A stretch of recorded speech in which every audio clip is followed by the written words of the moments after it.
Hello everyone and welcome to Sunburned Albino lists every game he's played this month. This month being June of 2024, which saw the release of a lot of obscure indies, a major DLC, and a couple of free-to-plays as far as what I played. As always, this list does not include games from previous months that I'm still playing this month. Let's get started. Number 1, Killer Clowns from Outer Space, the latest in the asymmetrical multiplayer horror genre co-piloted by the likes of Friday the 13th and Texas Chainsaw Massacre. Killer Clowns pits 3 alien clowns against 7 escaping survivors.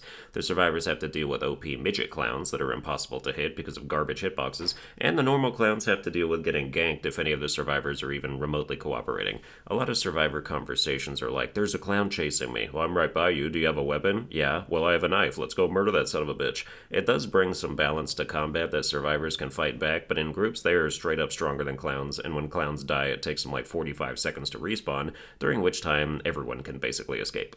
Still, this game was fun when it wasn't being frustrated by jank. I have a review on my channel if you want more in-depth stuff. Number 2, X-Defiant. As someone who is completely over Call of Duty, but will be checking out the next one purely because it's going to be on Game Pass, X-Defiant presents a similar but alternate free-to-play experience when it comes to the multiplayer. I haven't played in a few weeks, but when I did, I had a decent amount of fun with the snipers, and especially the marksman rifles. A semi-automatic 2 or 3 shot kill to the chest with decent fire rate is my speed, though to me nothing beats the glory days of scopeless bolt-action rifle one-shots from Call of Duty World at War. There's only a couple modes, none of which are team deathmatch for some reason, but if you get a couple friends together, it's mildly reminiscent of the good old days.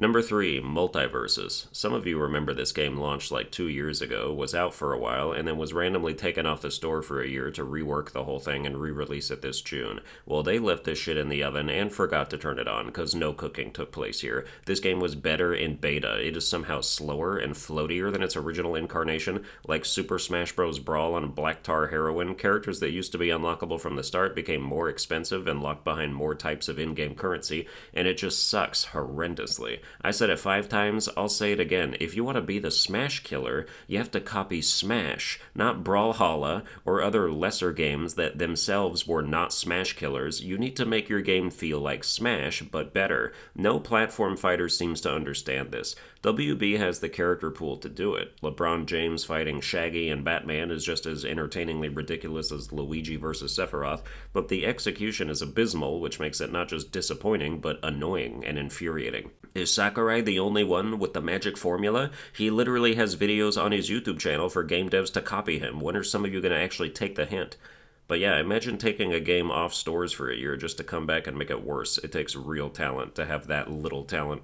Number 4, Contractville. Contractville is kind of a more immersive house flipper. It's like the kebab chefs of renovation games, if you watched the last video in this series, where everything is just a more involved process. You take on reno jobs for cash like many other games of this ilk, but it's an open world and you can use that cash to buy cars to drive around in, trucks to haul decorations and furniture and building materials, and you even have your own giant office building to upgrade and fix up to your liking. Later, when you get the capital, you can buy plots of land and build your own houses with excruciatingly detailed and customizable blueprints and either keep or sell them. It's tough to get a handle on some of this stuff, but the many steps required to build a house makes it feel more authentic, like you have to manually dig the foundation, then reinforce it, then pour in concrete, then pour in sand, then lay the bricks, then paste the cladding, install wood beams in the interior, set up the drywall, plaster the drywall, paint over the plaster, etc. It's the kind of thing that'll trick you into thinking you could do this in real life. The game itself is pretty janky, but it gets regular bug fixes, and while I haven't touched it in a while, I got a good 15 hours out of it with plenty more I could have done.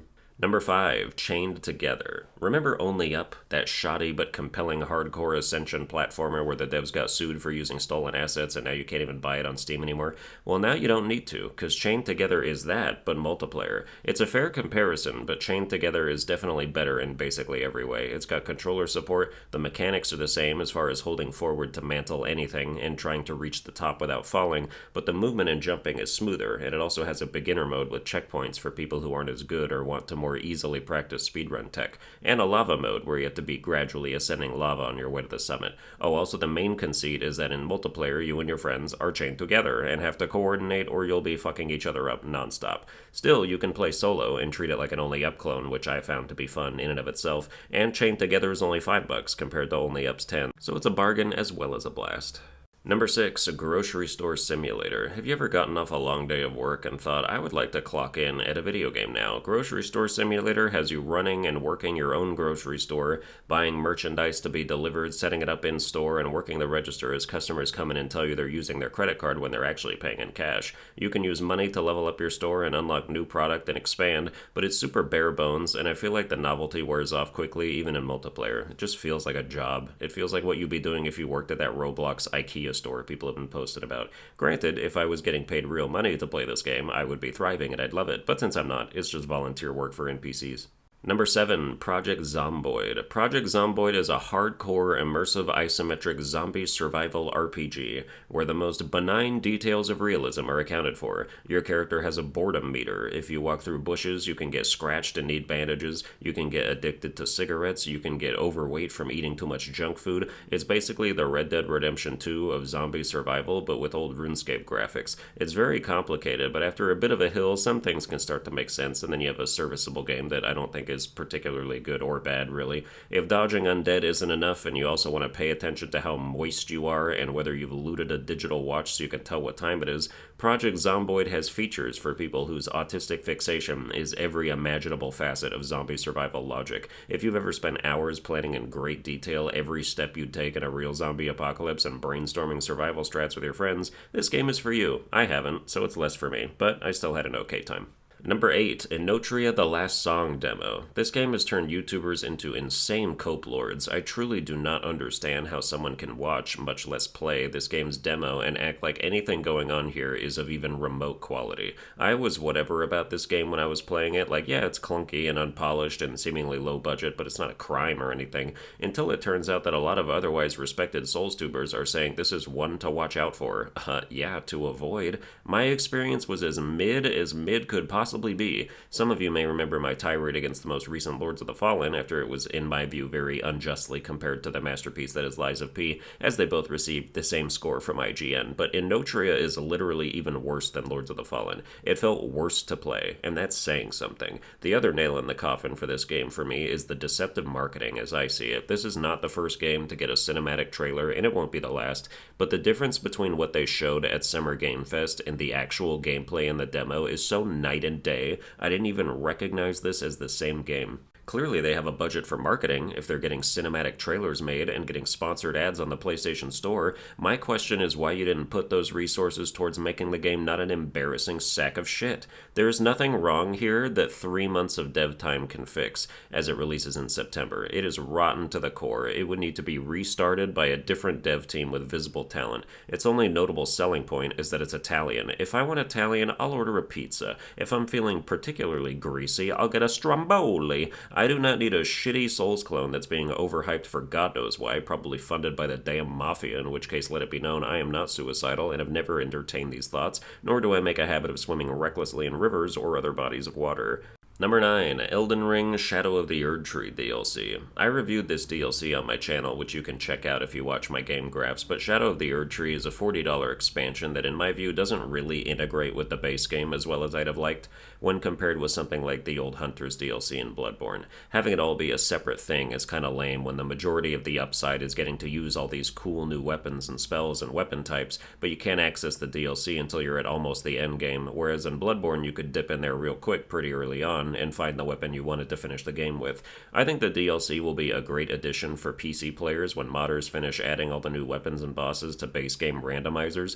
That way you can bring all the best content from Shadow of the Erdtree into the base game as a whole and expand it that way. But as a standalone area, it's more annoying and frustrating than it should be. The map is super vertical, which means you'll be staring at seemingly unreachable parts of it constantly, and a lot of the pathways to different places are hidden in obscure dungeons or even behind illusory walls. It's less of a problem after you already know where to go for stuff, as is the case with the base game and all Souls games, but the initial act of exploration is so annoying when you can stare at your map and not make heads or tails of what path leads where, or whether a path even exists at all.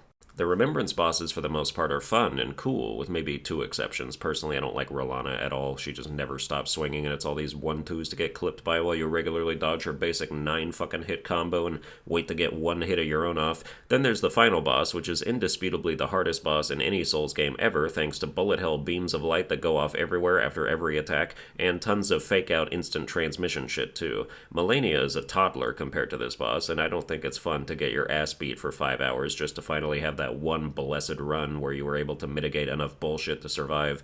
Base Elden Ring encourages exploration, but the DLC necessitates it because of its separate add-on leveling system where you have to find fragments scattered everywhere to upgrade your blessing level to deal and negate extra damage. You get 2-shot by every boss and deal nothing to them if you don't consistently upgrade this, and some of them are so out of the way that it's just a slog to reach, or you'll wonder if you already picked up all of them from a dungeon you've been in and it's a bitch to go back and search. Looking up stuff is without a doubt the best way to maintain progress without stumbling around for hours getting nowhere, and it's probably the only reason I didn't hate playing this, because I cannot imagine fighting some of these bosses at less of a blessing level than I was at.